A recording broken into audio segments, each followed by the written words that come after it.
Tomorrow, because the Battle Royale at Double or Nothing was so, like, everybody was talking about it, and I feel like this is one of the first times in North America we're going to get to see women in a Battle Royale kind of showing what they've got. Is there pressure in that? Is there excitement in that? How are you feeling about it? Oh, there's definitely pressure and excitement in that. It was only a few short years ago before we had a women's Royal Rumble. I don't know if I can say that. So, Oil Ray, Umble Ray. So that. It was only a few short years ago before we had that, and that's still got quite a bit of buzz about it, yeah? So now with our company coming out, we've kind of changed the rules a little bit further, changed the game, if you will. We're doing things a little bit differently. You got the suit groups, and we all come down and all that. So it's something very familiar, but at the same time very different. And we've got 21 of the most talented women you're going to find anywhere on the planet. There's nothing I can predict about it. It's completely unpredictable, and that, I think, creates excitement. So you're being made to look very strong on TV, right? You're looking dominant. But underneath it all, you have this very charming personality. So how do you balance the aspect of, man, I look great out there, I'm looking strong and tough and badass, but on the other hand, I'm also a very, very charming person.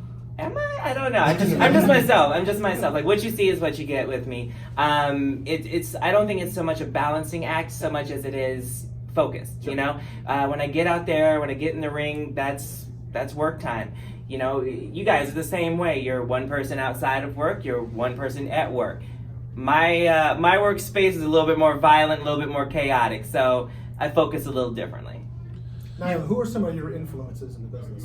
Oh, in the business, good Lord. Bray Wyatt, honestly, Undertaker, Shawn Michaels, good Lord, this list could really go on. I need like a Jericho scroll. Jericho's one of them. But yeah, there's a ton of influences everywhere. Like I've said before, I know it's a cop-out answer, but I am a fan of wrestling. Like wrestling itself. Like there's something about every aspect of it. I'll see a camera shot and I'm like, oh my God, that's a brilliant camera shot. I love that. So it's not just this person or that person. It's a little bit of everything for me. On the panel, you had a lot of quick one-liners and all that kind of stuff. Now, as you guys go to TV and things like that, do you think your promos are something that maybe the fans haven't gotten to see a lot? And with you coming to TV, do you think that that's something that your promos are going to stick out from everybody else with, you know? If I can be a little cocky, I guess. With a acting and performance background, I do think I have a bit of an edge on some people. I do think the improv has helped sharpen my wit, if you will. So I'm a little bit of an edge to process things a little bit faster. But yeah, I think I've got some things up my sleeve, and we'll see how they play out. In AEW, you guys have got Jim Ross there, and he's such a great mind. What so far has JR been able to kind of give you advice and anything that's really helped you so far? Yeah, he's definitely somebody I try to find after a match to like pick his brain a little bit.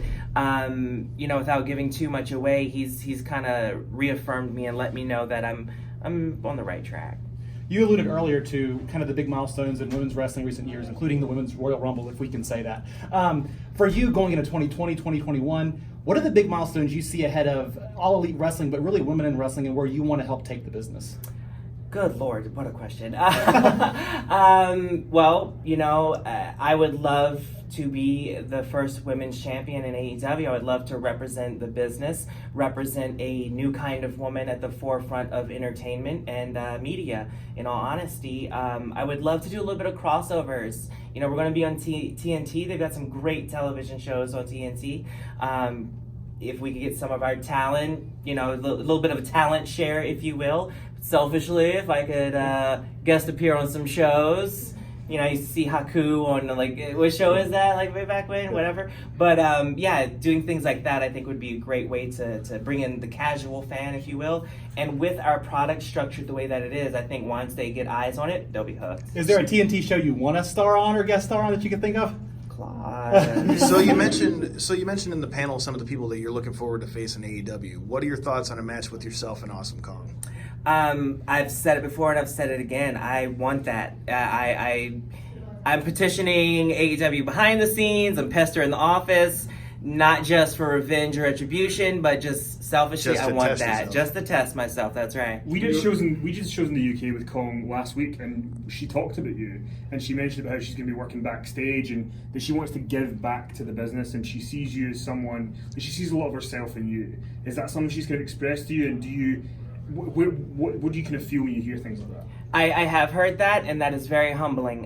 Kong is someone I've also looked up to. Trish Stratus, she was the first person I've seen in her demeanor, someone as gorgeous as she was, but she went out there and wrestled and gave it her all. Lita is someone who was absolutely fearless. Kong just totally paradigm shifted the game. So these are women that I've looked up to. Having one of them backstage with me, that's a dream come true. Does in her terms of the LGBTQIA community, I think having a TNT and having your ability to be there is an awesome thing. Can you speak a little bit about the role of being a representative, but also not a token and being seen as just the other?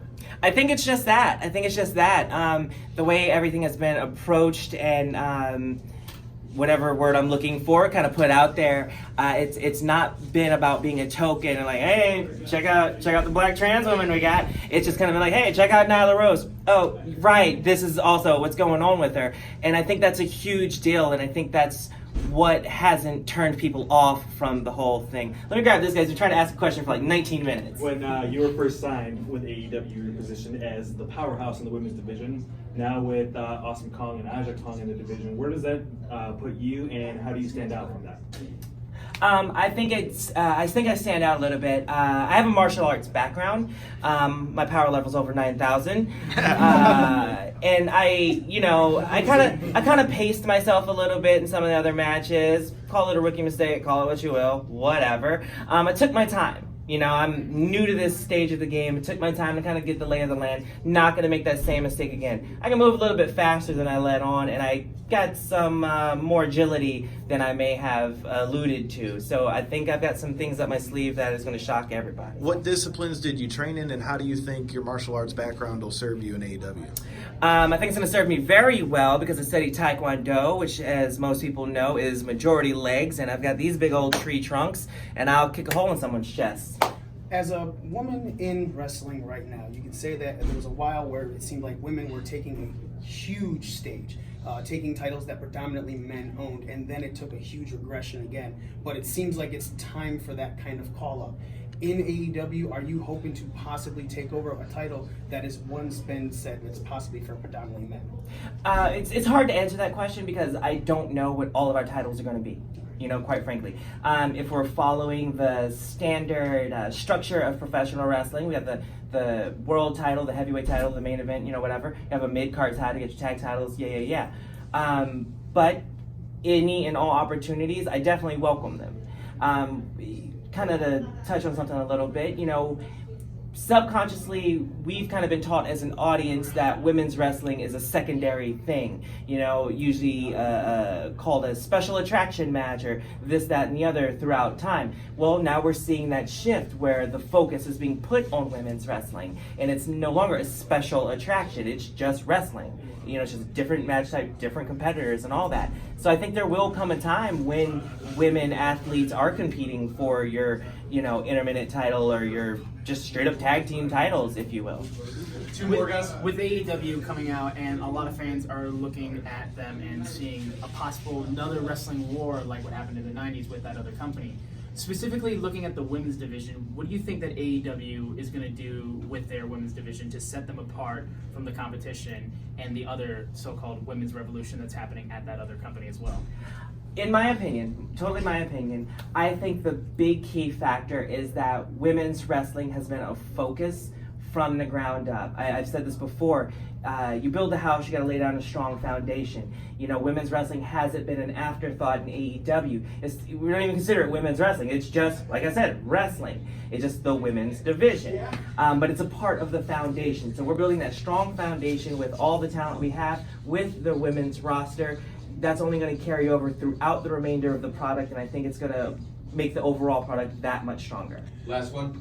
At the Battle Royale, we know about half the participants so far. You've already had that face-off with Kong at Double or Nothing. If it was up to you, there could be one surprise entry that we don't know about to have a face-off with. Who would you like to see in that Battle Royale? You would pick the hardest question for the last one. One surprise entrance, selfishly, I would have to say, I know it's totally impossible, but I would say Trish Stratus or Lita. Awesome. Thank you. Thank you. Thank you guys. Thank you.